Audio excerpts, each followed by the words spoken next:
إن الحمد لله نحمده ونستعينه ونستغفره ونعوذ بالله من شرور أنفسنا ومن سيئات أعمالنا من يهده الله فلا مضل له ومن يضلل فلا هادي له وأشهد أن لا إله إلا الله وحده لا شريك له وأشهد أن محمدا عبده ورسوله أما بعد فإن خير الحديث كتاب الله وخير الهدي هدي محمد صلى الله عليه وآله وسلم وشر الأمور محدثاتها وكل محدثة بدعة وكل بدعة ضلالة وكل ضلالة في النار. أعوذ بالله السميع العليم من الشيطان الرجيم من همزه ونفخه ونفثه. بسم الله الرحمن الرحيم. رب اشرح لي صدري ويسر لي أمري واحلل عقدة من لساني يفقهوا قولي. بسم الله الرحمن الرحيم. ان الله وملائكته يصلون على النبي يا ايها الذين آمنوا صلوا عليه وسلموا تسليما. اللهم صل على محمد وعلى آل محمد كما صليت على إبراهيم وعلى آل إبراهيم إنك حميد مجيد.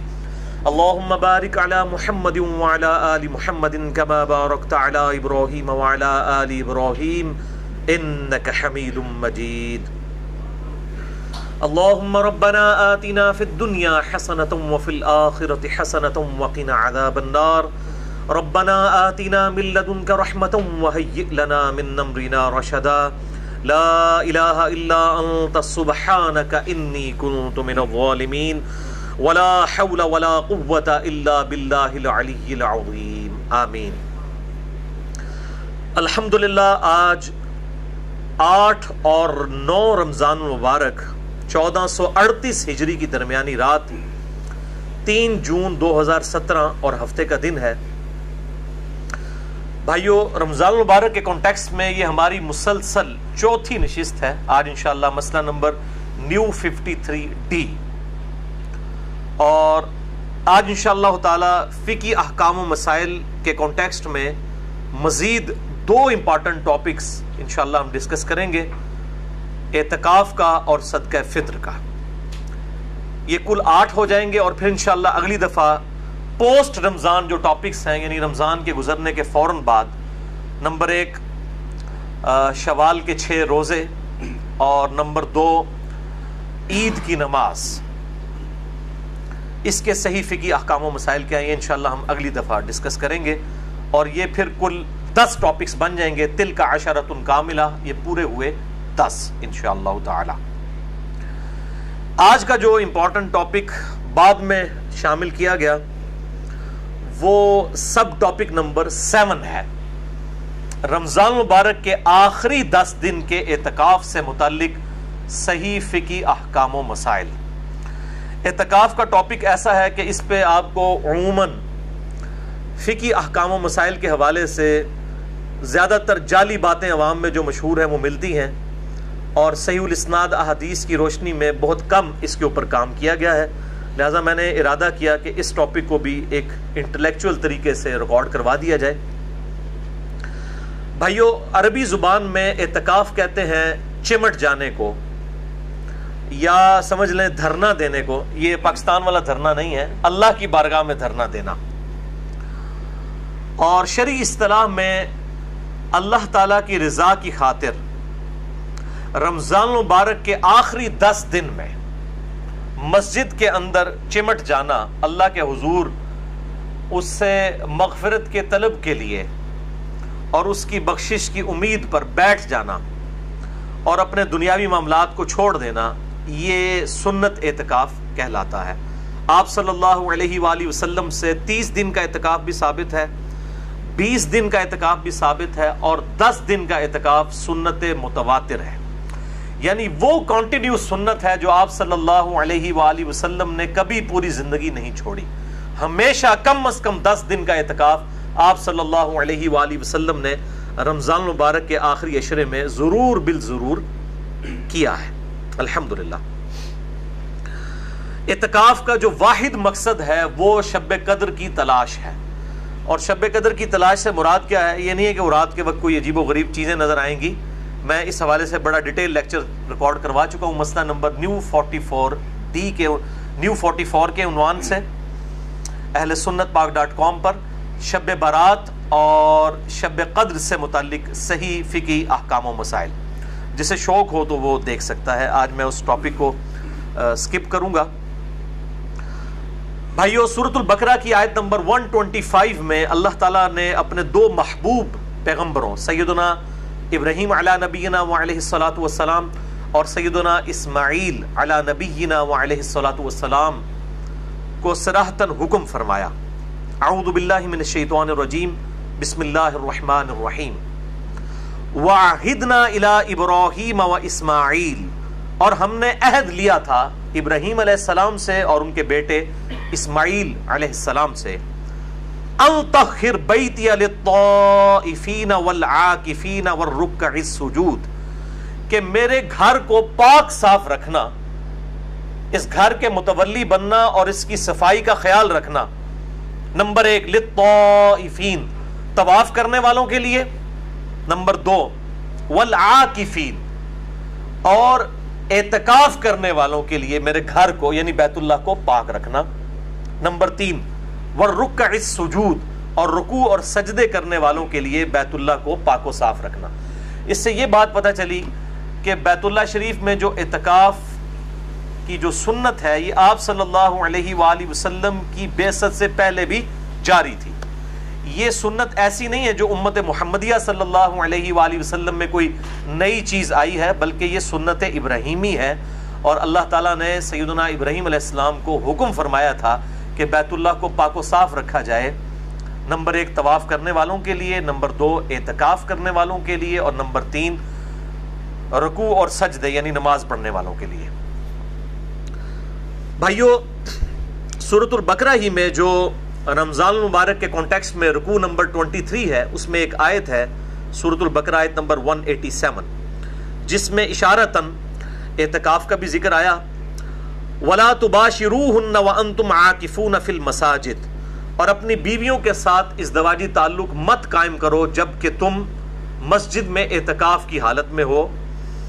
یعنی عورتیں بھی مسجد میں اعتکاف بیٹھا کرتی تھی اس زمانے میں، امہات المومنین بھی اور باقی عورتیں بھی۔ اللہ تعالیٰ نے حکم فرمایا کہ اگر کوئی میاں بیوی اعتکاف مسجد میں بیٹھے ہیں تو وہ ازدواجی تعلق قائم نہیں کر سکتے، ورنہ ان کا اعتکاف ٹوٹ جائے گا۔ تو اس میں بھی اشارتاً اعتکاف کا ذکر آیا کہ مساجد کے اندر اعتکاف ہو سکتا ہے، یہ سنت ہے۔ جہاں تک اعتکاف کی فضیلت ہے تو اس حوالے سے صوفیاء کی کتابوں میں آپ کو بہت ساری روایتیں مل جائیں گی، کیمیاء سعادت کے اندر، تذکرۃ الواعظین کے اندر اور کتابوں کے اندر، لیکن ان میں سے کوئی بھی اصول محدثین پر مضبوط روایت نہیں ہے۔ اسی لیے کیٹاگوریکل ڈیسیژن ہے محدثین کا رحمہم اللہ اجمعین کہ اعتکاف کی فضیلت کے اوپر، کوئی پرٹیکولر فضیلت کے اوپر کوئی بھی صحیح حدیث روئے عرض پہ موجود نہیں ہے۔ بہرحال میرے نزدیک یہی فضیلت کافی ہے کہ اللہ تعالیٰ نے اسے انڈورس کیا ہے اور اپنے انبیاء کرام علیہ السلام کو حکم دیا ہے کہ میرے جو بندے اعتکاف کے لیے مسجد میں آتے ہیں ان کے لیے مسجد کو صاف رکھو، اور اس حوالے سے احکامات بھی احادیث کے اندر آئے ہیں۔ تو یہ خود بہت بڑی فضیلت ہے کہ انسان دنیاوی معاملات کو چھوڑ کر پورے پیشن کے ساتھ، پوری ڈیڈیکیشن کے ساتھ اللہ تعالیٰ کی بارگاہ میں حاضر ہو جائے۔ اللہ تعالیٰ ہم سب کو توفیق عطا فرمائے، آمین۔ اس حوالے سے ایک بڑی مشہور روایت پیش کی جاتی ہے جو اہل سنت کی مین سٹریم کی 3 کتابوں کے اندر موجود ہے۔ نمبر 1 الموجم الاوسط امام طبرانی کی کتاب میں، نمبر 2 شعب الایمان امام بیہقی کی کتاب میں، اور نمبر 3 المستدرک للحاکم میں۔ ان تینوں کے اندر یہ روایت موجود ہے، لیکن یہ روایت مردود ہے۔ بڑی مشہور روایت ہے کہ سیدنا ابن عباس رضی اللہ تعالیٰ عنہ کے بارے میں آتا ہے کہ وہ مسجد میں اعتکاف بیٹھے ہوئے تھے تو کوئی شخص جو ہے وہ ان کے پاس آیا اور اس نے کہا کہ میں فلاں شخص کا جو مقروض ہوں اور میں نے اس کا قرضہ دینا ہے اور مجھے وہ ڈھیل نہیں دے رہا، آپ میری سفارش کریں۔ تو ابن عباس جو ہے وہ مسجد سے اعتکاف توڑ کے باہر نکل گئے اور جا کے اس کی سفارش کی، اور جب اس شخص کے پاس گئے سفارش کے لیے، اس کو پتہ چلا کہ ابن عباس آئے ہیں، تو اس نے جو ہے وہ قرضہ ہی معاف کر دیا، یعنی ان کے پروٹوکول کے اندر۔ تو دوسرے ساتھی نے کہا کہ اے ابن عباس، آپ تو اعتکاف بیٹھے ہوئے تھے، آپ نے اعتکاف کیوں توڑ دیا؟ تو ابن عباس نے فرمایا کہ میں نے اعتکاف اس لیے توڑا کہ کسی مسلمان بھائی کے لیے اس کی مصیبت اور پریشانی کے لیے دوڑ دھوپ کرنا یہ اللہ تعالیٰ کے حضور 20 سال کے اعتکاف سے بہتر ہے۔ اور پھر ساتھ ہی ارشاد فرمایا ابن عباس نے کہ جو شخص ایک دن کا اعتکاف کرے اللہ کے حضور، تو میں نے نبی صلی اللہ علیہ وآلہ وسلم سے یہ بات سنی کہ اللہ تعالیٰ اس کے چہرے اور دوزخ کے درمیان 3 بڑی بڑی خندقیں حائل کر دیتا ہے جن کی چوڑائی جو ہے زمین و آسمان کے فاصلے کے برابر ہے۔ یہ وہ روایت ہے جو بڑی مشہور ہے، لیکن یہ بالکل جعلی بلکہ جھوٹی روایت ہے، کیونکہ اس کے دونوں جو طرق ہیں دونوں میں ایک جھوٹے راوی متروک راوی موجود ہیں۔ جو طبرانی کی سند ہے اس کے اندر بشر بن سلم جو ہے وہ متروک راوی ہیں جن سے حدیثیں لینا محدثین نے چھوڑ دیں، اور المستدرک الحاکم میں محمد ابن معاویہ یہ ایک راوی ہے جو کذاب راوی ہے محدثین کے ہاں، لہٰذا یہ بالکل جعلی روایت ہے۔ شیخ البانی رحمہ اللہ تعالی اور شیخ زبیل زئی رحمہ اللہ تعالی دونوں نے اس حدیث کو بالکل جعلی اور فیبریکیٹڈ ڈکلیئر کیا ہے، اور شیخ البانی نے سلسلہ احادیث ضعیفہ جو ہے السلسلۃ الضعیفہ جو ہے ان کا، ایک ہے السلسلۃ الصحیحہ جو صحیح احادیث کا مجموعہ ہے، ایک ضعیف اور من گڑت احادیث والموضوع اور موضوع احادیث کا جو مجموعہ ہے شیخ البانی نے جمع کیا ہے، اس میں اس روایت کو لے کے آئے ہیں۔ اچھا، سورۃ البقرہ کی آیت نمبر 187 جو ہم نے سنی، وَلَا تُبَاشِرُوهُنَّ وَأَنْتُمْ عَاكِفُونَ فِي الْمَسَاجِدِ، اپنی بیویوں کے ساتھ ازدواجی تعلق قائم نہ کرو جبکہ تم مسجد میں اعتکاف میں ہو۔ اس کے اندر یہ اشارہ ہے کہ عورتیں بھی مسجد میں اعتکاف بیٹھ سکتی ہیں، اور سنت بھی ہے، احادیث بھی آ جائیں گی آگے۔ لیکن یہاں پر ایک بات ضرور یاد رکھیں کہ اگر فتنے کا ڈر ہو، جس طرح کہ آج کل کے زمانے میں یہ ویڈیو کیمرے کا اور تصاویر کا فتنہ ہے، اور عین ممکن ہے کہ ایسی عورتیں جو بیچاری عوام کے سامنے کبھی بھی بے پردہ نہیں آتی، ان کی ویڈیوز بنا کے کوئی بد دیانت خاتون جو ہے وہ نیٹ کے اوپر چڑھا دے، عین ممکن، آج کل تو کچھ بھی ہو سکتا ہے۔ لہٰذا اس دور کے اندر میں نہیں سمجھتا کہ جب تک مکمل تحقیق نہ کر لی جائے اس وقت تک کسی عورت کو مسجد میں اعتکاف بٹھایا جائے، کیونکہ حالات و واقعات فیوریبل نہیں ہیں۔ آج کل تو خفیہ کیمرے لگے ہوئے ہیں، ہوٹلوں کے اندر لگے ہوئے ہیں، اور میاں بیوی جو ہیں وہ ہنی مون منانے کے لیے چلے جاتے ہیں ہوٹلوں میں، اور بعد میں جناب ان کی ویڈیوز جو ہیں وہ نیٹ کے اوپر چڑھی ہوتی ہیں، کیونکہ بالکل چھوٹے چھوٹے کیمرے آ گئے ہیں، وہ کبھی لائٹس کے اندر، کبھی کسی آپ سمجھ لیں شو پیس کے اندر وہ چھپا کے لگا دیتے ہیں، اور یہی کام مسجدوں کے اندر بھی ہو سکتا ہے۔ یہ کوئی یعنی آپ سمجھ لیں ناممکنات میں سے نہیں ہے، تو اس لیے میں تو بالکل اس چیز کو انڈورس نہیں کروں گا، اور میری سپورٹ میں وہ حدیث ہے جو بخاری اور مسلم دونوں میں موجود ہے۔ اما عائشہ رضی اللہ تعالی عنہا وسلام اللہ علیہا کہتی ہیں کہ اگر نبی علیہ السلام میرے زمانے کی عورتوں کو دیکھ لیتے تو ان پر مسجد میں جانے پہ بھی پابندی لگا دیتے۔ یہ اما عائشہ اپنے زمانے کے بارے میں کہہ رہی ہیں حضور کی وفات کے بعد، بخاری اور مسلم دونوں میں یہ حدیث موجود ہے۔ اور اما عائشہ سے بڑھ کر کون نبی صلی اللہ علیہ وآلہ وسلم کے مزاج سے واقف ہو سکتا تھا، مزاج رسول سے آشنا تھی آپ رضی اللہ تعالیٰ عنہ، اور وہ کہہ رہی ہیں کہ اگر میرے زمانے کی عورتوں کے حالات آپ صلی اللہ علیہ وآلہ وسلم دیکھ لیتے تو مسجد میں جانے سے بھی روک دیتے۔ تو اعتکاف، یہ تو اس زمانے کی بات ہو رہی ہے 1400 سال پہلے، میں تو آج کی بات کر رہا ہوں 3 جون 2017 کی۔ تو یہاں کے حالات و واقعات اور کیمرے کا جو فتنہ ہے کس طرح ابھر کر اس وقت پبلکلی سامنے آیا، لہٰذا اس صورتحال میں بچنے میں ہی عافیت ہے۔ اور اس حوالے سے میں نے ڈیٹیل لیکچر بھی دیا ہے عورتوں کے پردے کے حوالے سے، اس میں نے اس طرح کی کئی احادیث ہیں مکمل ڈیٹیل کے ساتھ، ان کے انٹرنیشنل نمبر بھی احادیث کے بتائے ہیں، مثلا نمبر 161B عورتوں کے پردے سے ریلیٹڈ احکامات کے اوپر۔ لہٰذا میں اجتہاداً یہ سمجھتا ہوں کہ آج کے دور کے اندر اگر مسجد بیت کے اندر، یعنی گھر میں جو مسجد ڈکلیئر کی جاتی ہے، اور بخاری و مسلم میں کئی احادیث ہیں کہ کئی صحابیات تھیں جو آپ صلی اللہ علیہ وآلہ وسلم کے پاس حاضر ہوتی تھیں کہ یا رسول اللہ آپ ہمارے گھر میں آ کے ایک کونے میں نماز پڑھ لیں، ہم اس گھر کے حصے کو مسجد ڈکلیئر کر دیں۔ تو اس زمانے میں بھی صحابہ کرام اپنے گھر کے کسی ایک کونے یا گوشے کو مسجد کے طور پر ڈکلیئر کرتے تھے گھر کی عورتوں کے نماز پڑھنے کے لیے، کیونکہ عورت کا گھر میں نماز پڑھنا مسجد میں پڑھنے سے افضل ہے۔ یہ صحیح الاسناد حدیث سے ثابت ہے، مثلا نمبر 161B میں نے ڈیٹیل سے یہ 17 کے قریب احادیث الحمدللہ بیان کی ہیں، آج مان لی کہ میں ان کی ڈیٹیل میں جاؤں۔ تو لہٰذا اس طرح کی جو مسجد بیت ہیں، گھر میں ڈکلیئر کی ہوئی مسجدیں، اس کے اندر اگر عورتیں اعتکاف کر لیں تو اس کے اوپر جو سلفی اہل حدیث علماء خام خواہ فتویٰ لگاتے ہیں، اور بیسیکلی وہ فتویٰ اس لیے لگتا ہے کہ چونکہ حنفی قائل ہیں گھر میں جو ہے وہ اعتکاف کرنے کے، اس لیے اہل حدیث دوسرے معاملے میں بہت ضد کے اندر آئے ہوئے ہیں اس مسئلے میں کہ نہیں جی گھر میں عورت اعتکاف کر ہی نہیں سکتی، یہ تو ایک نفلی عبادت ہے، نہ بھی کرے تو خیر ہے، مطلب ہم نے گھر میں نہیں کرنے دینا۔ تو اب جب مسجد کے اندر حالات و واقعات ایسے نہیں ہیں، اور نبی علیہ السلام نے عورتوں کو ترغیب دلائی ہے کہ وہ گھروں کے اندر نماز پڑھیں، اور بخاری مسلم میں حدیث ہے مردوں کے لیے بھی فرض کے علاوہ نفلی نماز جو ہے وہ گھر میں پڑھنا افضل ہے، تو گھر میں تو مسجد بیت ہونی چاہیے، اس کے اندر اگر عورتیں اعتکاف کر لیتی ہیں تو میرا خیال ہے اس میں کوئی حرج نہیں ہے۔ بلکہ میں تو اس سے بھی ایک سٹیپ آگے جاؤں گا کہ جو میرے جیسے مرد ہیں جن کے لیے مسجد میں اعتکاف کرنا مشکل ہے، یعنی میں کسی مسجد میں چلا جاؤں تو میرے لیے بہت بڑا فتنہ بن جاتا ہے، اتنے لوگ ملنے کے لیے آ جاتے ہیں اور ملاقاتوں کا سلسلہ شروع ہو جاتا ہے، حتیٰ کہ مسجد کمیٹی اور مسجد کی جو انتظامیہ اور مسجد کے جو امام اور خطباء حضرات وہ خام خواہ میرے خلاف ہو جاتے ہیں۔ یہ تو اللہ تعالیٰ کسی کے دل میں کسی کی محبت ڈال دینا، یعنی میں کہیں پہ بھی چلا جاؤں پورے پاکستان کے اندر جہاں پہ بھی انٹرنیٹ ہے تو لوگ جانتے ہوتے ہیں الحمدللہ۔ لہٰذا میں تو اب کئی سال ہو گئے کہ میں تو اعتکاف کی ایک سنت سے ہی محروم ہو چکا ہوں، حالانکہ میں الحمدللہ کوئی سال نہیں جانے دیتا تھا، 1996 سے لے کے 2008 تک میں مسلسل اعتکاف بیٹھتا تھا، لیکن اس کے بعد جب سے یہ پبلک فگر بننے والا مسئلہ شروع ہوا اور دعوت و تبلیغ سے یہ کام پھیلنا شروع ہوا، اب تو یہ حالت ہے میں اعتکاف میں کسی کو ملنے کے لیے چلا جاؤں تو مسجد کی انتظامیہ میں جو ہے نا وہ کھلبلی مچ جاتی ہے، اتنے لوگ آ جاتے ہیں ملنے کے لیے، یعنی پھر تو کوئی خطیب سے تو مسئلہ پوچھتے ہی نہیں، سارے لوگ میرے پاس آ جاتے ہیں۔ بلکہ میرے لیے تو بڑا مشکل ہو گیا، کسی اڈے کے اوپر چلا جاؤں، پبلک ٹرانسپورٹ میں یہ سفر کرتا ہوں، اپنے پاس تو ایک موٹر بائک ہے میرے پاس صرف، تو مطلب بڑا مشکل ہو جاتا ہے میرے لیے مینیج کرنا، اور پھر مسجد میں 10 دن کے لیے کہیں بیٹھ جاؤں تو یہ تو مولوی میرا جو ہے کچومر نکال کے تو وہاں سے تو میرا جو ہے وہ جنازہ ہی اٹھے گا، تو بڑا مشکل ہو گیا۔ تو اس طرح کے مرد جن کے لیے اس طرح کی صورتحال بن جائے وہ بھی پھر گھروں کے اندر ہی اعتکاف کریں، اگر انہوں نے اصل مقصد تو یہ ہے کہ آپ نے کنسنٹریشن کے ساتھ اپنا وقت اللہ کے لیے دینا ہے۔ واللہ اعلم۔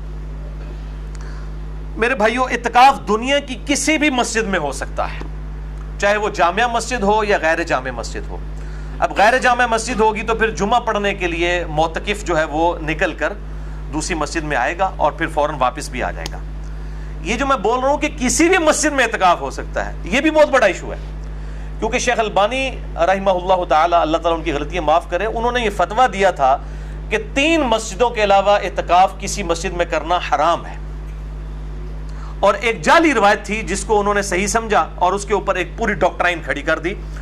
وہ روایت السنن الکبری امام بیہقی کی کتاب میں ہے، اور اس کے الفاظ یہ ہیں کہ آپ صلی اللہ علیہ وآلہ وسلم نے فرمایا 3 مساجد کے علاوہ کسی مسجد میں اعتکاف مت کرو۔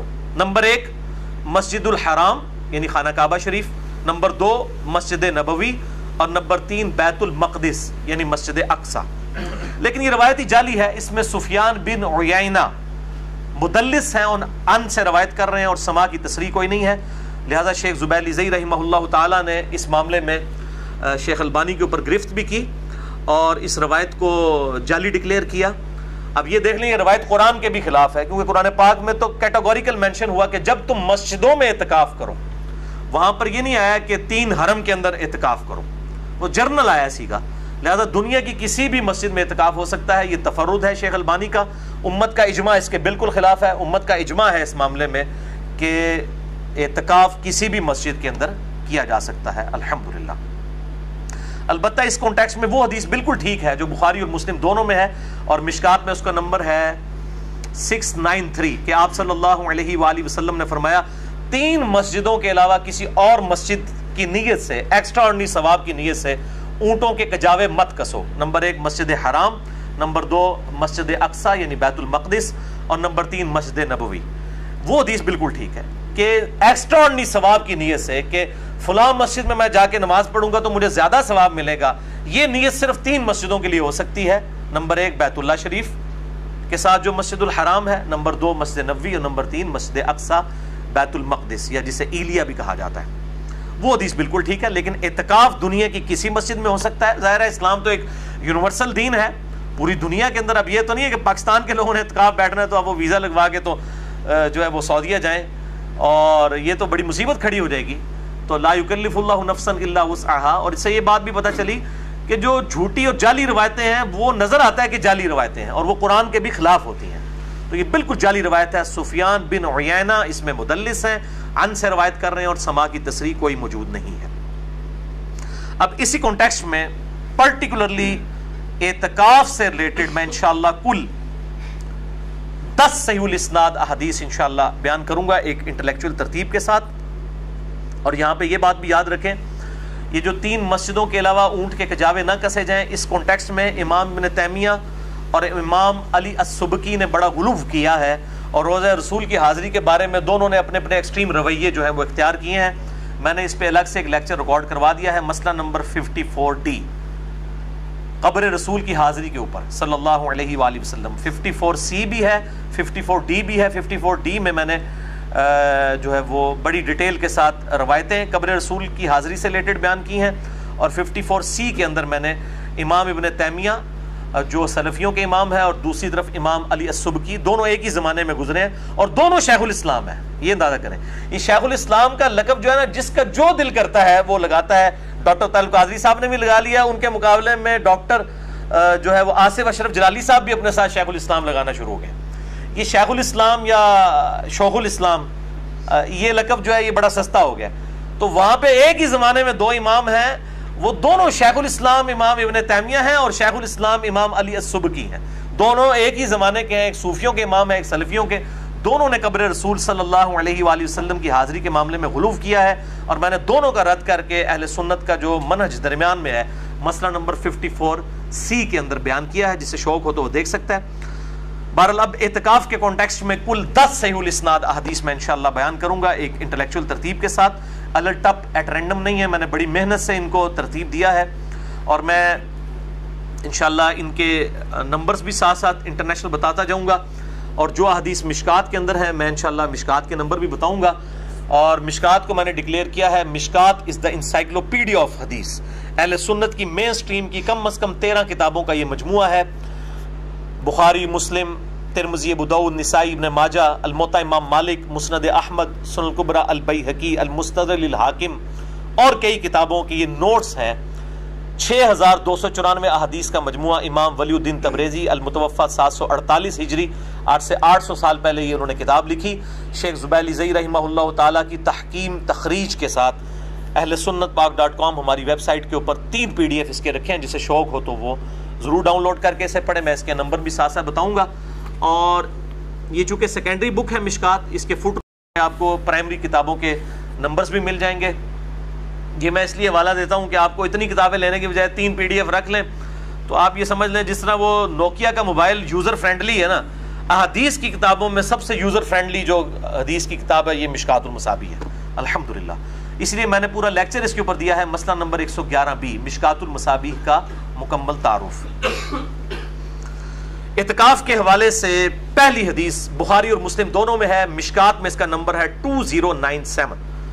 اما عائشہ رضی اللہ تعالیٰ عنہ کہتی ہیں کہ نبی صلی اللہ علیہ وآلہ وسلم رمضان مبارک کے آخری عشرے میں اعتکاف فرمایا کرتے تھے حتیٰ کہ آپ کی وفات ہو گئی، یعنی ہمیشہ آپ نے اعتکاف کیا، اور آپ کی وفات کے بعد آپ کی ازواج مطہرات یعنی آپ کی بیویاں بھی مسجد نبوی کے اندر اعتکاف فرمایا کرتی تھیں۔ دوسری حدیث صحیح بخاری میں ہے، مشکات میں 2099، کہ نبی صلی اللہ علیہ وآلہ وسلم کو ہر سال 1 مرتبہ قرآن کا دورہ کروایا جاتا تھا، لیکن جس سال آپ صلی اللہ علیہ وآلہ وسلم کی وفات ہوئی اس سال سیدنا ابو ہریرہ کہتے ہیں کہ آپ صلی اللہ علیہ وآلہ وسلم کو 2 دفعہ دورہ کروایا گیا، یعنی حضرت جبرائیل سامنے بیٹھ کے قرآن سنا کرتے تھے، 2 دفعہ دورہ کروایا گیا، اور آپ صلی اللہ علیہ وآلہ وسلم ہر سال 10 دن کا اعتکاف فرمایا کرتے تھے رمضان مبارک میں، لیکن جس سال آپ کی وفات ہوئی اس سال آپ نے 20 دن کا اعتکاف فرمایا۔ تیسری حدیث جامعہ ترمذی، سنن ابی داؤد، سنن ابن ماجہ میں ہے، مشکات میں 2102۔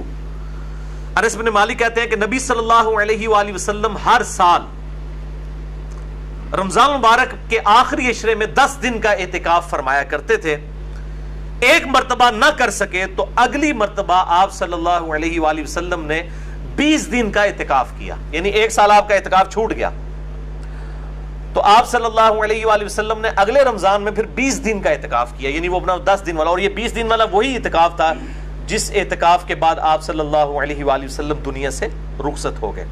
اور وہ جو اعتکاف چھوٹا اس کی وجہ کیا تھی، وہ وجہ بھی سن لیں، وہ چوتھی حدیث ہے صحیح بخاری میں، یہ مشکات میں نہیں ہے لیکن بخاری میں 2033 ہے۔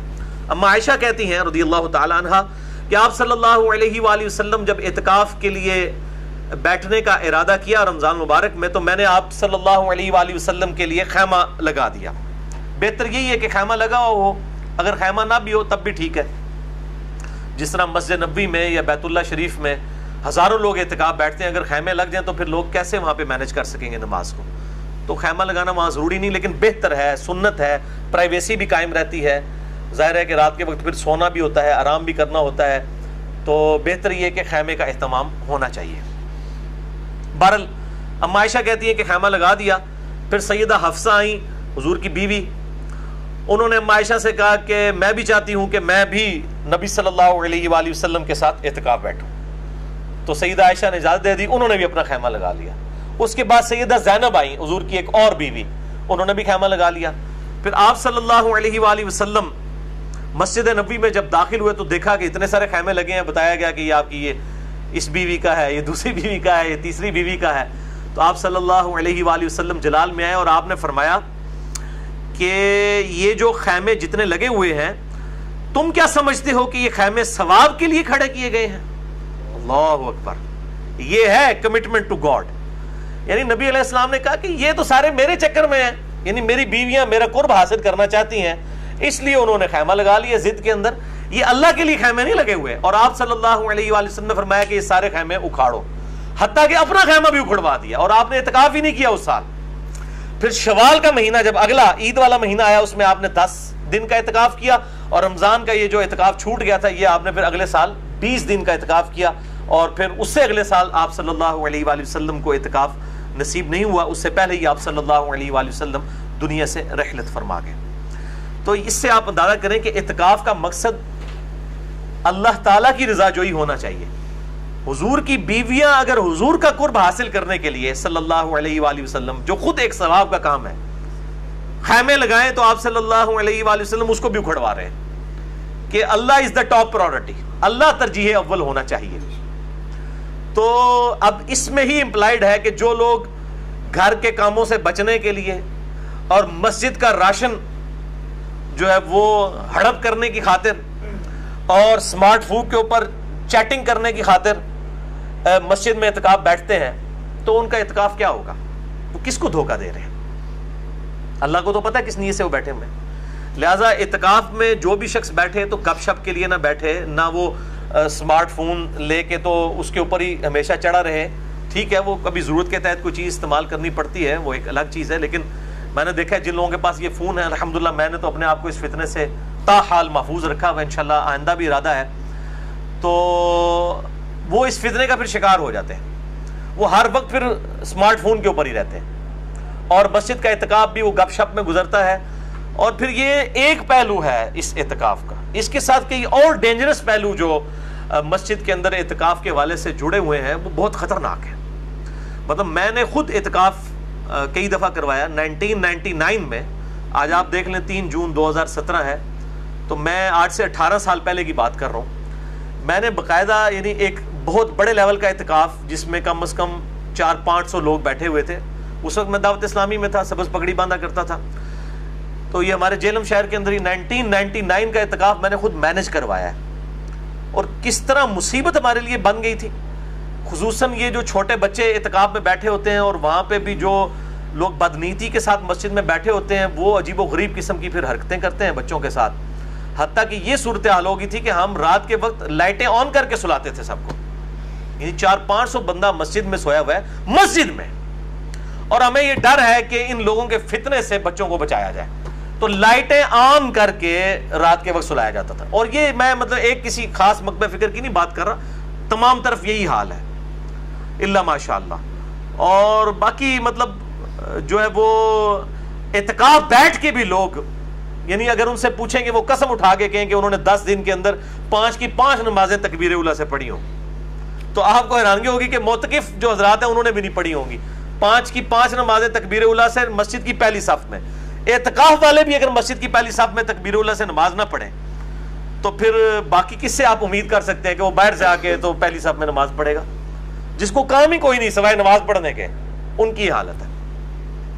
تو اس حوالے سے بڑی جو ہے وہ خطرناک چیزیں بھی ہیں. اعتکاف میں نہیں سمجھتا کہ چھوٹے بچوں کو اعتکاف بٹھایا جائے, بہت چھوٹے بچوں کو, اور ایسی جگہ پہ اعتکاف بیٹھیں جہاں پر یعنی علم دین کے حوالے سے کچھ سیکھنے کا موقع ملے, کچھ سیکھنے کا, ضرورت سے زیادہ نہیں.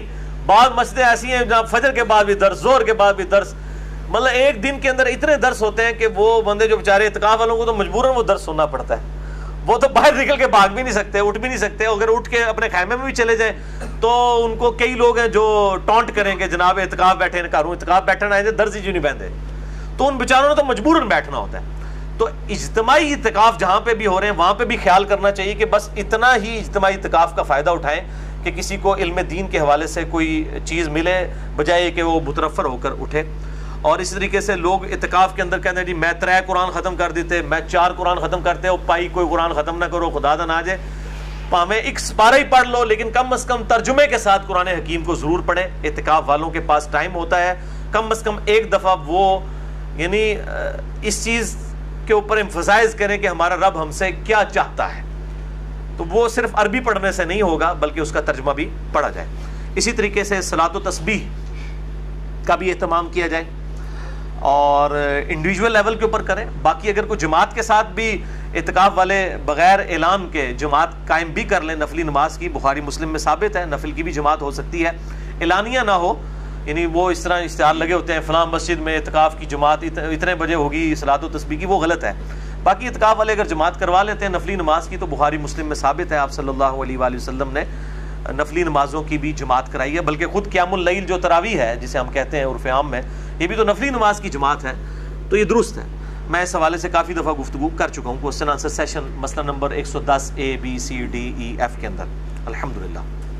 5ویں حدیث بھی بخاری اور مسلم دونوں میں ہے, مشکات میں 2104 کہ نبی صلی اللہ علیہ وآلہ وسلم جب اعتکاف کا ارادہ فرماتے تو فجر کی نماز پڑھ کے خیمے میں داخل ہوتے تھے 20 رمضان المبارک کو. لیٹ سے لیٹ بھی آپ 20 رمضان کی مغرب سے پہلے پہلے, غروب آفتاب سے پہلے پہلے مسجد میں جا سکتے ہیں. لیکن بہتر یہی ہے کہ 20 رمضان المبارک کو صبح کے وقت, یہ میں 21 رمضان کی بات نہیں کر رہا, 20 کی, جس کی شام کو لوگ دوڑ دوڑ کے پہنچ رہے ہوتے ہیں, اسی کی فجر کے وقت افضل یہی ہے کہ خیمے میں آپ داخل ہو جائیں. یہ آخری ہے ایز اے لاسٹ ریزارٹ کہ 20 رمضان کی مغرب سے پہلے پہلے آپ مسجد میں داخل ہو جائیں. بہتر یہی ہے کہ فجر کے بعد جو سنت بھی ہے.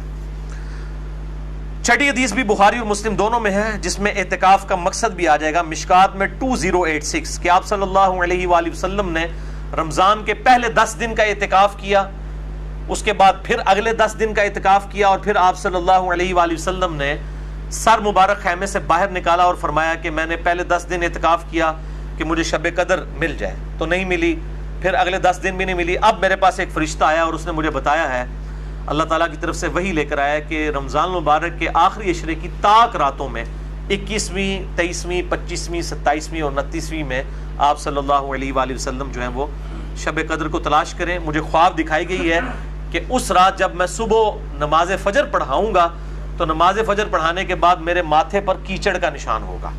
اور صحابہ کہتے ہیں کہ 21ویں رات کو اتنی بارش ہوئی کہ مسجد نبوی ٹپک پڑی, اور آپ صلی اللہ علیہ وآلہ وسلم جب نماز پڑھ کر صحابہ کرام کی طرف متوجہ ہوئے تو آپ کے ماتھے پر کیچڑ کا نشان تھا, چونکہ وہ زمین بھی گلی ہو چکی تھی, ڈھک مٹی پہ ہی آپ صلی اللہ علیہ وآلہ وسلم سجدہ کرتے تھے. یہی افضل ہے, چٹائی کا تو صرف جواز ہے, افضل تو مٹی پہ سجدہ کرنا ہے. تو صحابہ کہتے ہیں ہمیں سمجھ آ گئی کہ یہ رات شب قدر تھی. یعنی صحابہ کو بھی وہ رات گزرنے کے بعد فجر کے بعد پتہ چلا, یہ نہیں ہوتا کوئی چیز نظر آنی ہوتی ہے. تو اب یہ علیحدہ سے ٹاپک ہے, مسئلہ نمبر نیو 44 میرا ریکارڈڈ ہے الحمدللہ, اور 73,000 سے زیادہ لوگ دیکھ چکے ہیں. یہ پچھلے دنوں میں ریکارڈ ہوا ہے مسئلہ نمبر 44 نیو 44 شب برات اور شب قدر کے اوپر.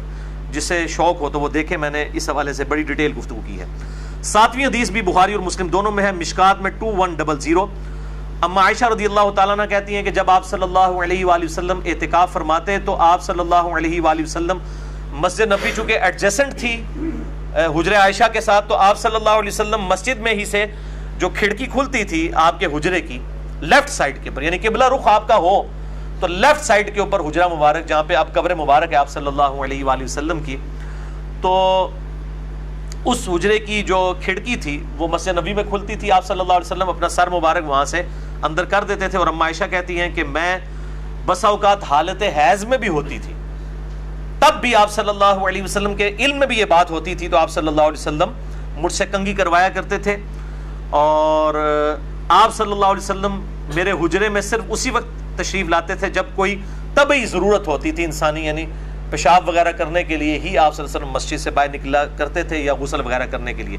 باقی کنگھی کروانے کے لیے آپ صلی اللہ علیہ وسلم گھر میں نہیں جاتے تھے، بلکہ اس حجرے سے جو ہے وہ سر مبارک اما عائشہ کی طرف کر دیتے. آپ کے بال ظاہر گھنے تھے، کنگھی کرنا بھی ایک ایشو ہوتا ہے جب بال گھنے ہوں بڑے ہوں، تو اما عائشہ کے لیے بھی سعادت بن جایا کرتی تھی الحمدللہ.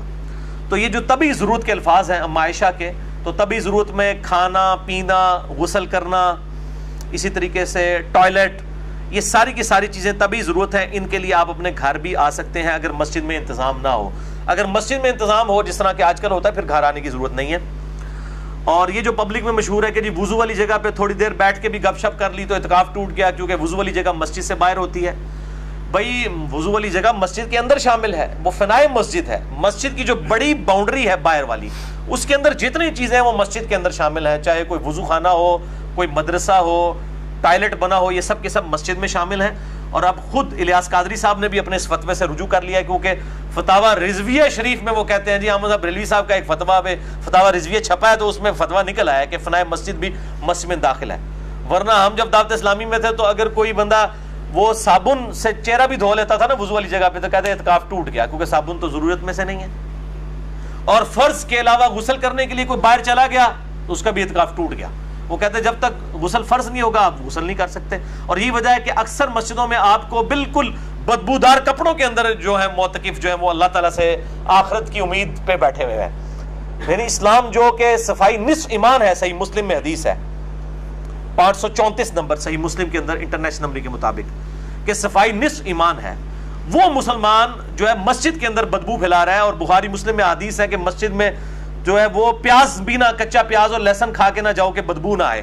آپ نے اعتکاف والے اگر 500-600 بندے اجتماعی اعتکاف میں بدبودار بٹھائے ہوئے ہیں، جن کو نہ آپ غسل کرنے دے رہے ہیں نہ کپڑے بدلنے دے رہے ہیں گرمیوں میں، جس طرح آج کل جون کے اندر روزے ہیں، تو اور جی وہ فرض غسل کے علاوہ باہر نہیں نکل سکتا، کپڑے نہیں بدل سکتا، ناخن نہیں کاٹ سکتا، بھائی سب کچھ کر سکتا ہے، کوئی ممانعت نہیں ہے. روزانہ کپڑے بدلے، روزانہ 10 دفعہ بے شک نہ آئے. میں نے تو حدیث سے ثابت کیا کہ آپ صلی اللہ علیہ وآلہ وسلم تو اپنا روزہ ٹھنڈا کرنے کے لیے بھی نہایا کرتے تھے، جسم کے اوپر گیلا کپڑا رکھا کرتے تھے. تو صاف رہنا یہ اولین ترجیح ہے. وہ کہتے ہیں جی جس کپڑے میں اعتکاف بیٹھے گا اسی میں اس کو اٹھنا ہے. انا للہ و انا الیہ راجعون. کوئی ایسا مسئلہ نہیں ہے، یہ سب کی سب چیزیں بالکل جعلی بنائی ہوئی ہیں. المصنف ابن ابی شیبہ میں ایک پورا چیپٹر ہے جس میں صحابہ کرام تابعین کے فتاوی موجود ہیں کہ وہ معتکف جو ہے وہ ایون اگر جامعہ مسجد نہیں ہے تو جمعہ پڑھنے کے لیے بھی اپنی مسجد سے نکل کے دوسری مسجد میں جا سکتا ہے. ایون یہاں تک ہے کہ کسی کا جنازہ بھی پڑھنے کے لیے جا سکتا ہے جبکہ وہ فالتو کسی کے پاس کھڑا نہ ہو. بعض تابعین کے نزدیک مریض کی عیادت کے لیے بھی جا سکتا ہے، جنازہ پڑھنے کے لیے بھی جا سکتا ہے، اس کا اعتکاف نہیں ٹوٹے گا. تو الحمدللہ دین کے اندر آسانی ہے. ایسا نہیں ہے کہ وہ خام خواہ ایک چیزیں مشہور کر دی ہوئی ہیں اور یہ خام خواہ لوگوں نے معاملات کو بگاڑ دیا ہے. 8ویں حدیث بھی بخاری اور مسلم دونوں میں ہے اور یہ مشکات میں نہیں ہے. بخاری میں اس کا نمبر ہے 2035، مسلم میں 5680. یہ بہت کریٹیکل حدیث ہے.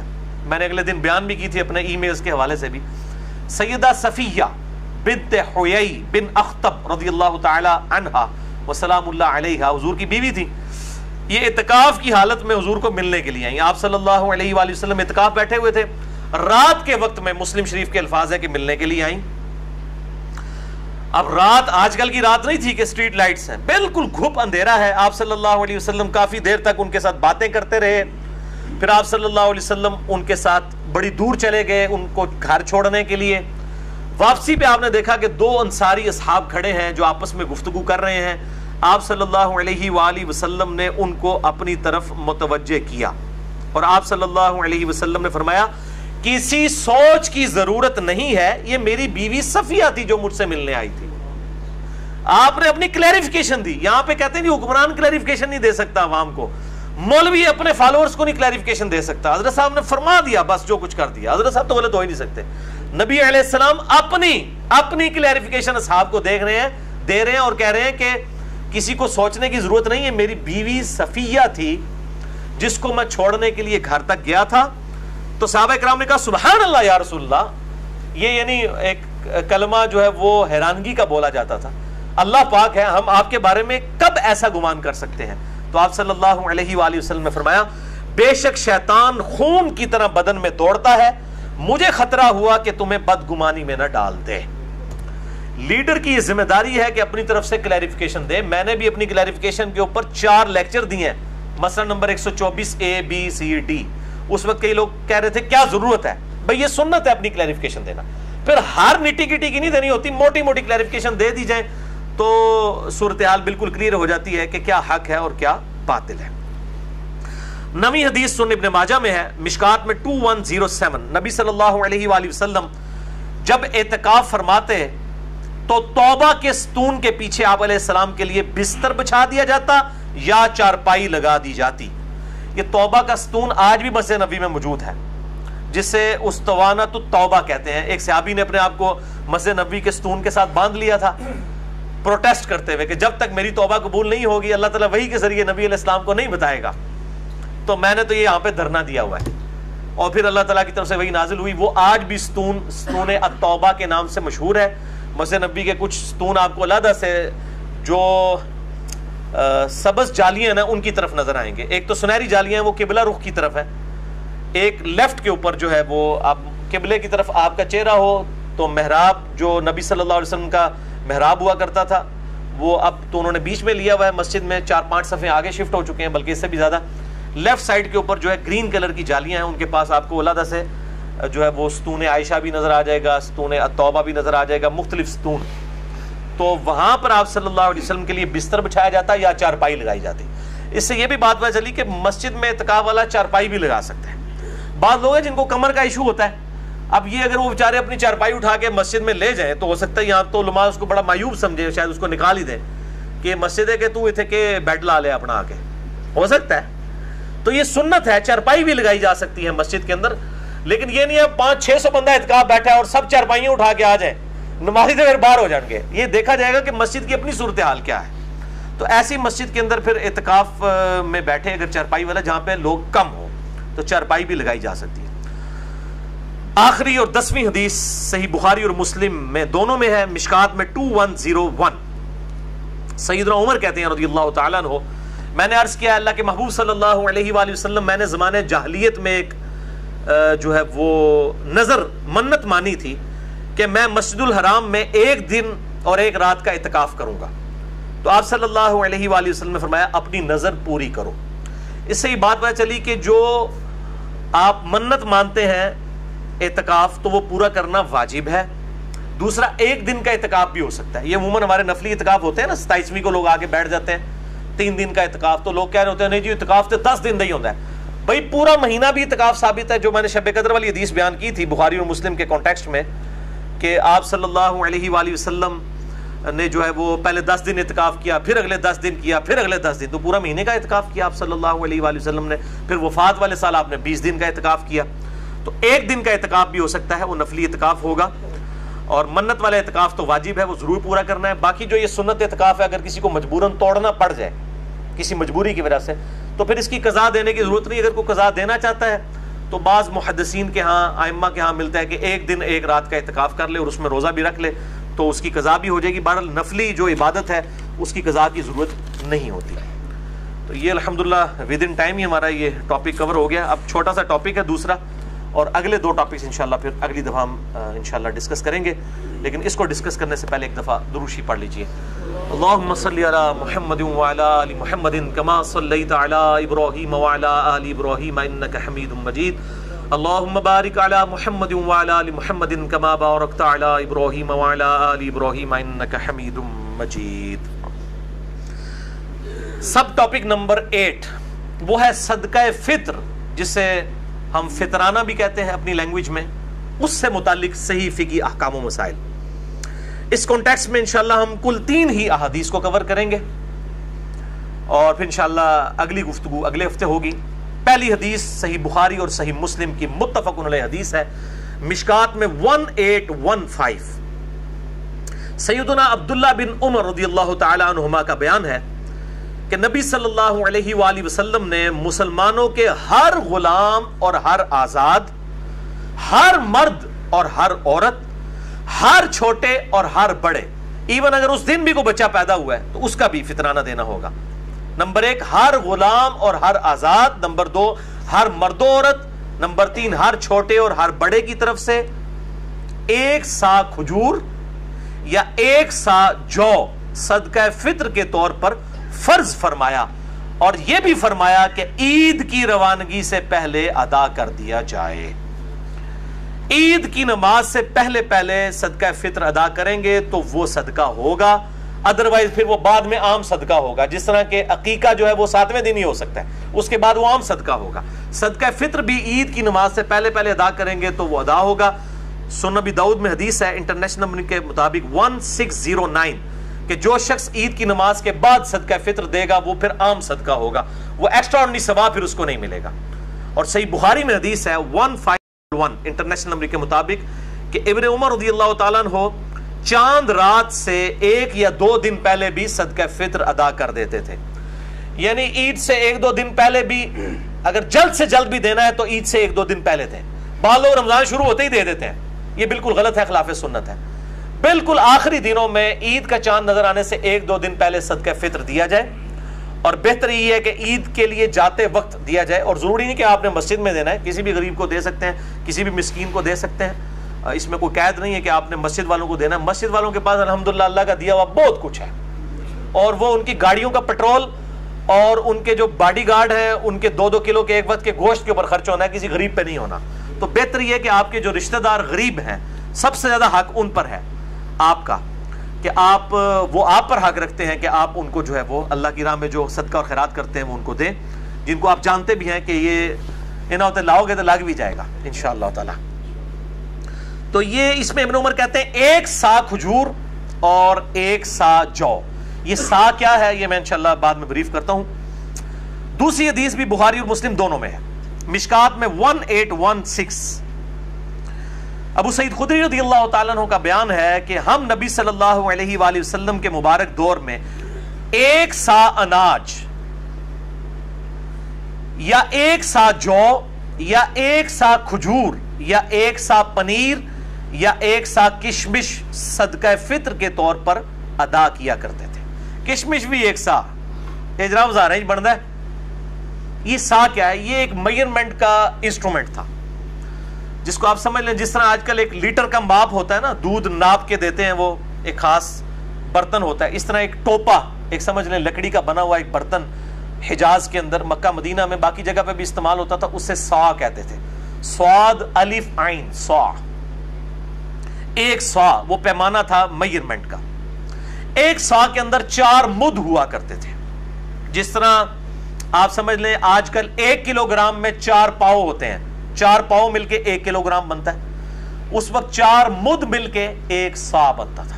یہ مد وہی ہے جو بخاری اور مسلم میں حدیث ہے، جس کا کانٹیکٹ صحیح مسلم میں ہے. انٹرنیشنل نمبر کے مطابق صحیح مسلم میں 6488 کہ جب عبد الرحمن بن عوف رضی اللہ تعالیٰ عنہ کو خالد ابن ولید نے ایک دفعہ گالی دے دی جھگڑے کے دوران، تو آپ صلی اللہ علیہ وآلہ وسلم نے حضرت خالد ابن ولید کو بلا کے ڈانٹا اور فرمایا خالد تو میرے صحابہ کو گالیاں دیتا ہے. حالانکہ خالد بھی صحابی تھے، لیکن آپ نے فرق کر دیا کہ جو لوگ گولڈن پیریڈ میں اسلام لے کے آئے اور جو اسلام پر جب مشکل وقت تھا اس وقت اسلام لے کے، ان میں فرق ہے. خالد تو بہت بعد میں مسلمان ہوئے، صلح حدیبیہ کے بھی بعد. اس وقت تو سب لوگ اسلام قبول کر رہے تھے کیونکہ جو ہے وہ آپ سمجھ لیں ٹلٹ ہو چکا تھا قبلہ آپ صلی اللہ علیہ وآلہ وسلم کی طرف کہ آپ کو غلبہ حاصل ہو گیا تھا. تو فرمایا تو میرے اصحاب کو گالیاں دیتا ہے. آپ نے فرمایا اب تم میں سے اگر کوئی شخص احد پہاڑ کے برابر بھی سونا خیرات کر دے. یہ خالد ابن ولید کو کہا. صحیح مسلم 6488. یہ آدھی حدیث بیان کرتے ہیں میرے اصحاب کو گالی مت دو. یہ پوری حدیث اس طرح کہ میرے اصحاب کو گالی مت دو.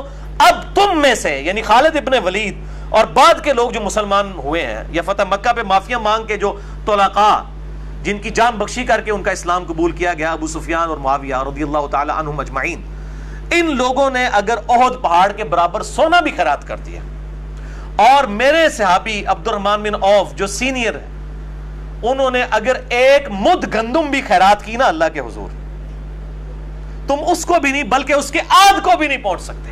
ان مد سمجھ آیا جائے، ایک سا کے اندر 4 مد، اور مد کے آدھے کو بھی نہیں پہنچ سکتے بعد کے لوگ۔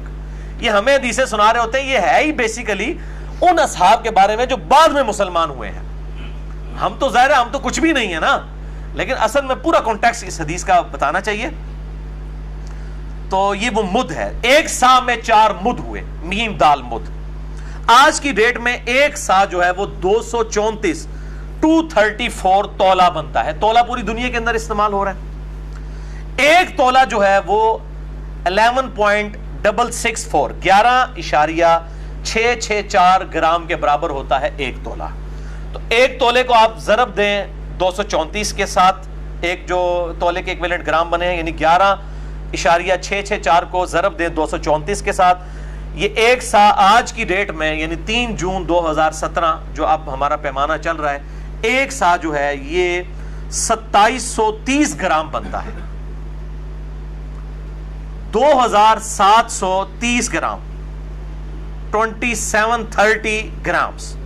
یہ تقریباً آپ سمجھ لیں اس کو راؤنڈ آف کریں تو 3 کلو بن جاتا ہے، 3 کلو گرام، یعنی 3000 پورا ہوتا تو یہ 3 کلو بن جاتا۔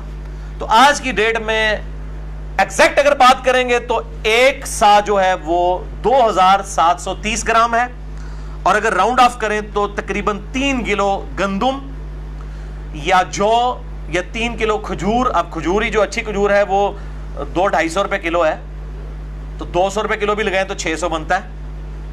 اور گندم بھی جو آپ کھا رہے ہیں، یہ نہیں ہے کہ آپ جو ہے وہ، میں جس طرح میں تو دیسی گندم استعمال کرتا ہوں، وہ تقریباً 55 روپے کلو ہمیں آٹا پڑتا ہے، لیکن عام مارکیٹ ریٹ 40 روپے کلو بھی ہے۔ تو جو آپ استعمال کر رہے ہیں اس کا، اور یہ بھی جو انگلینڈ کے اندر اور جو امریکہ کے اندر جو لوگ جو ہے وہاں پہ رہتے ہیں، وہ ادھر اپنے ماں باپ کو کہہ رہے ہوتے ہیں ساڑھی طرفوں دے دو جی، نہ بھائی، تو اڈی کیلکولیشن ہوتے مطابق ہوئے گی۔ جو آپ کو وہاں پر ریٹ مل رہا ہے، جو آپ کا اناج کا ریٹ ہے ڈالرز کے اندر یا پاؤنڈز کے اندر، اس کے مطابق آپ کو دینا ہوگا۔ آپ کیلکولیٹ کریں کہ 3 کلو گرام اناج کا ریٹ جو ہے گندم کا یا جو کا جو ریٹ بنتا ہے، یا کشمش کا، یا جو بھی آپ دینا چاہیں، اس میں آپشن ہے، جو مرضی آپ دے سکتے ہیں۔ اگر کوئی امیر آدمی ہو کشمش دے دے، وہ تو ہزاروں میں بن جائے گا، تو وہ اس کے مطابق دے گا۔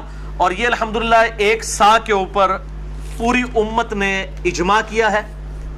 اب تھوڑی کڑوی باتیں آنے لگی ہیں۔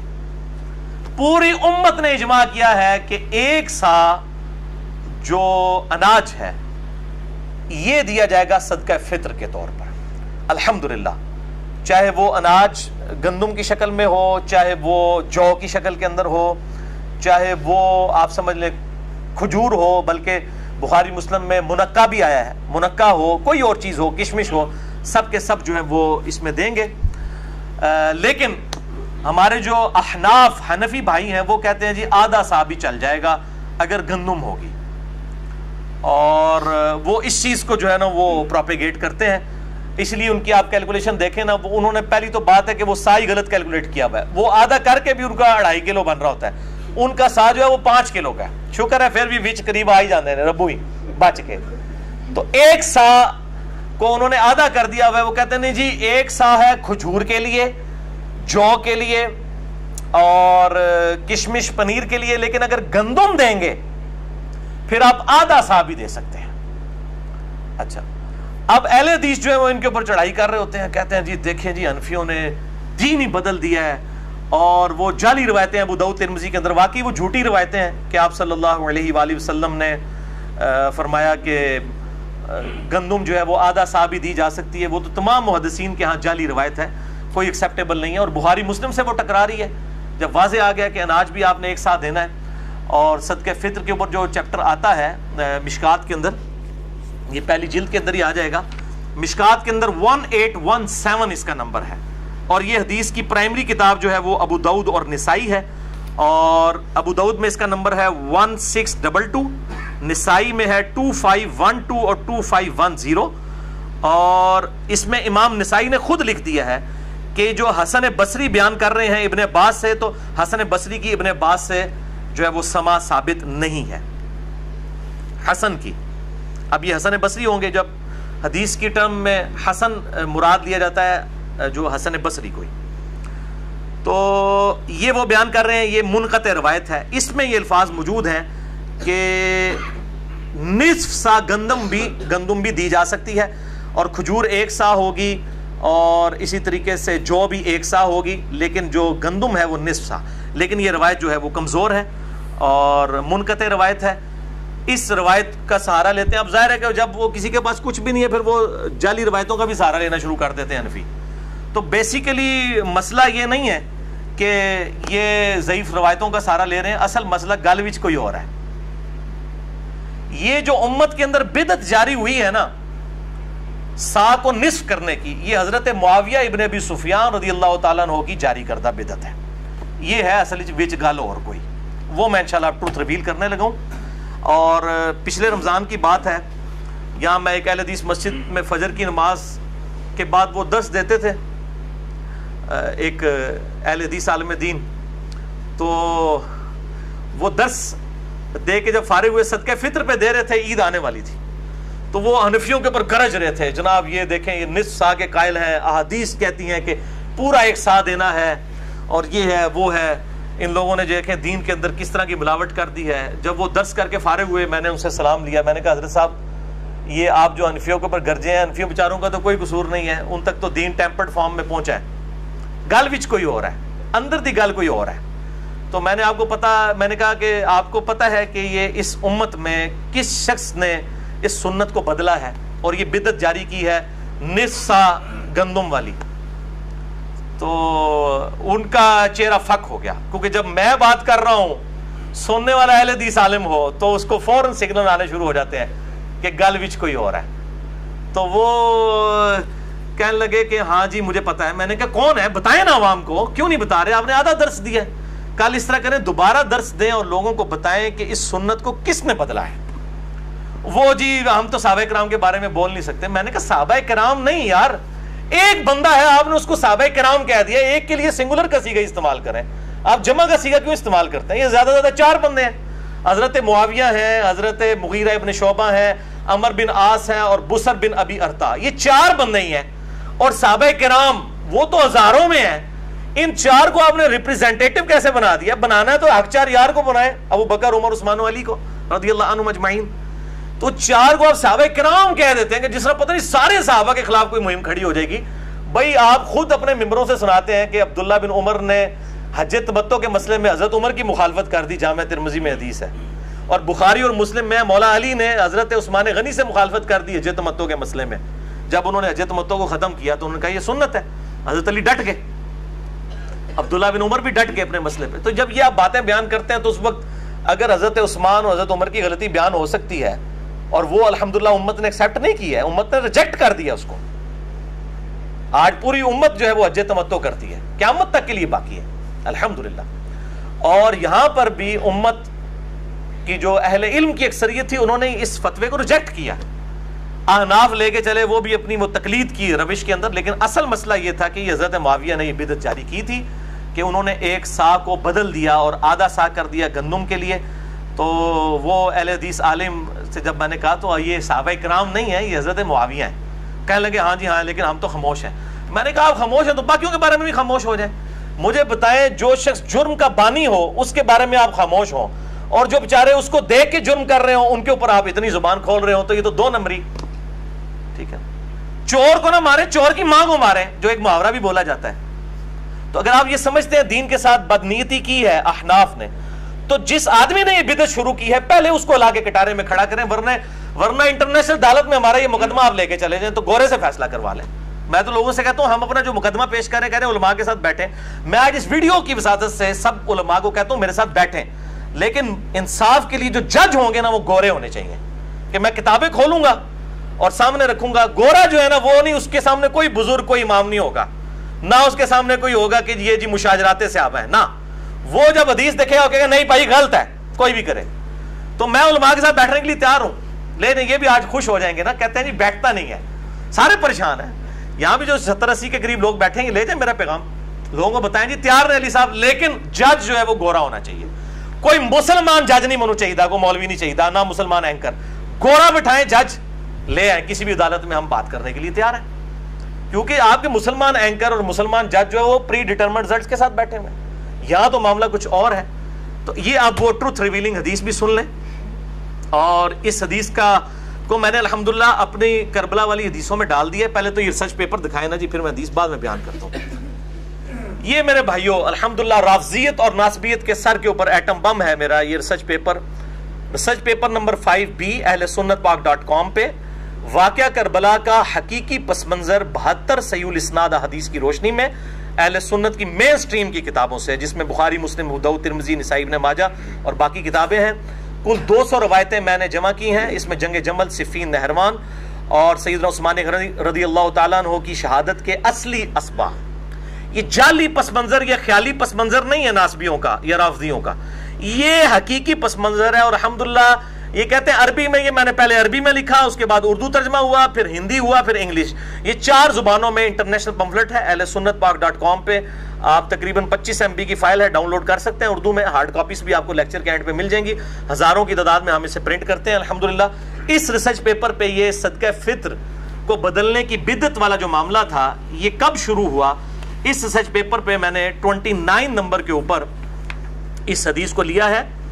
الحمدللہ ابو سعید خدری رضی اللہ تعالیٰ عنہ کے کانٹیکسٹ میں انہوں نے روایت کی ہے. بخاری میں اس کا نمبر ہے 1508 اور مسلم شریف میں پوری ڈیٹیل ہے.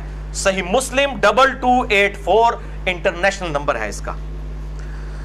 کہ ابو سعید خدری رضی اللہ تعالیٰ عنہ کہتے ہیں کہ ہم نبی صلی اللہ علیہ وسلم کی مبارک زندگی میں رمضان کا فطرانہ ہر چھوٹے بڑے آزاد و غلام کی طرف سے 1 سا اناج, اشیاء خرد و نوش, 1 سا پنیر یا 1 سا جو یا 1 سا کھجور یا 1 سا منقع دیا کرتے تھے.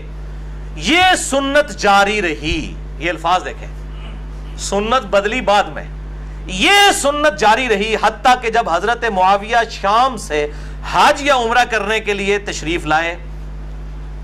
یہ حضرت معاویہ کے دور ملوکیت کا واقعہ ہے.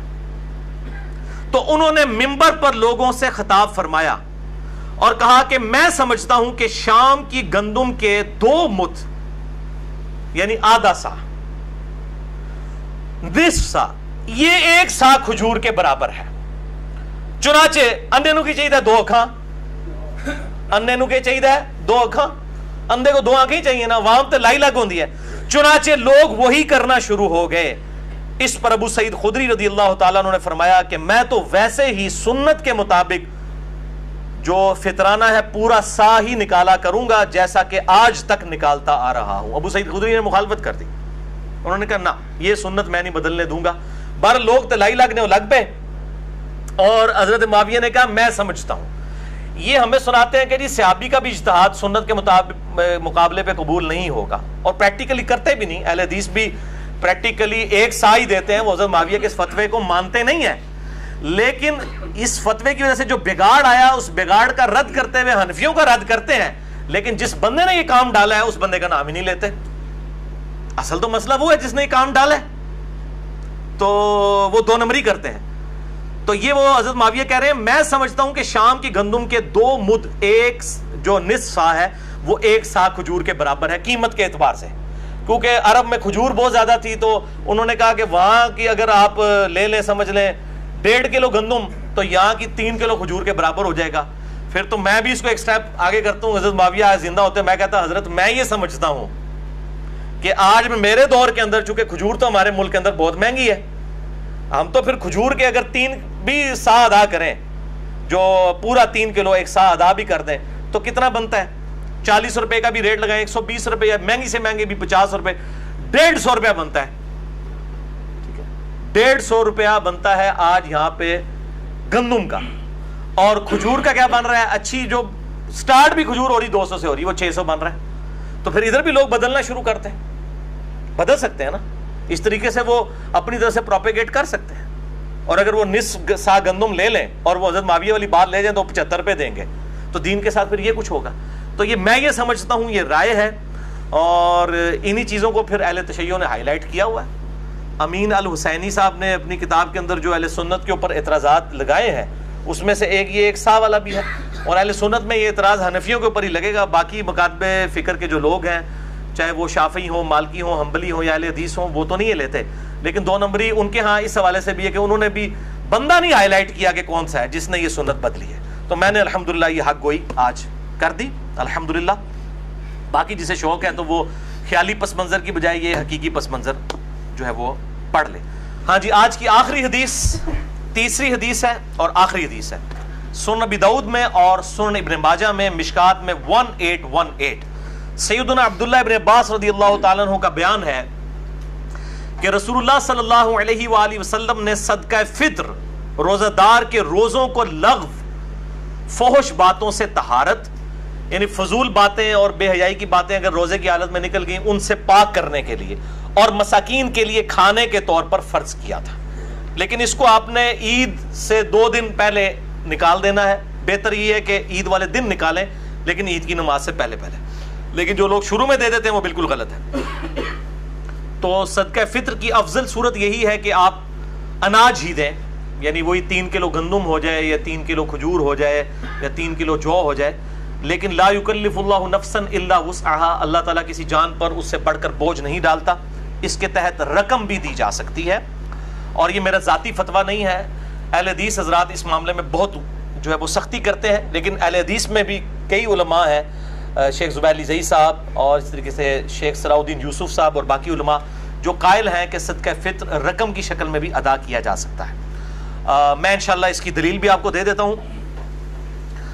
المصنف ابن ابی شیبہ میں انٹرنیشنل نمبر کے مطابق 10,368 نمبر اثر ہے، 10,368 کہ عمر بن عبدالعزیز رحمہ اللہ تعالی امیر المومنین، اسلام کے پہلے مجدد، المتوفی 101 ہجری، انہوں نے اپنے جو گورنر تھے بصرہ کے ان کو خط لکھا کہ لوگوں سے صدقہ فطر جو ہے آدھا درم وصول کرو.